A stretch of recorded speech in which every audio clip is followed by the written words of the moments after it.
முதல் கொலஸ்ட்ரால் ஏறிச்சுங்கிறதுக்கு வித்தியாசத்தை உடம்புல பார்க்க முடியுமா? அதாவது நம்ம உட்காந்துருக்கிறோம்னா உட்காந்துருக்கிற தன்மையே தெரியாது. ஆனால் கொலஸ்ட்ரால் ஏறியதுன்னா அப்படியே ஒரு மந்தமாக உட்காந்துருக்கிற மாதிரி வெயிட்டாக தெரியும் நம்ம உடம்புக்கு. நடந்துன்னா லேசாக இருக்குது, ஆனால் நடந்தால் வெயிட்டாக தெரியும். நடக்கிறது ஒரு முடையாக இருக்குது. அதே மாதிரி தூக்கம் அதிகமாக வருமா? சும்மா அடிக்கடி தூக்கம் வர ஆரம்பிச்சிரு. ரொம்ப சோம்பேறித்தன்மை இருக்குது, நெகட்டிவ் மனப்பான்மை அதிகமாக வர ஆரம்பிக்கு, கோபம் அதிகமாக வருது. இதெல்லாம் கொலஸ்ட்ரால் அதிகமான ஒரு அறிகுறிங்க.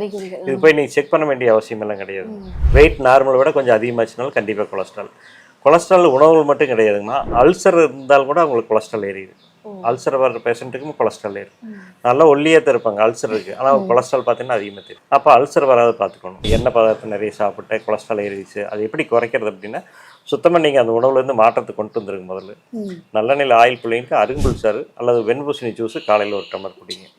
நம்மளை பொறுத்தளவுக்கு காலை இஞ்சி, கடும்பகல் சுக்கு, மாலை கடுக்காய். காலையில் நம்ம சிறுதானிய உணவு எடுத்துக்கலாம். காலையில் இஞ்சி பூண்டுன்னு ஒரு ஸ்பூனு, மத்தியானம் சாப்பிட்டு போட்டு வாய் சோறுன்னு ஒரு ஸ்பூன் சுடுதண்ணியில், நைட் கடுக்காய் ஜூஸு ஒரு 1/4 டம்ளர் சுடுதண்ணிலைங்க.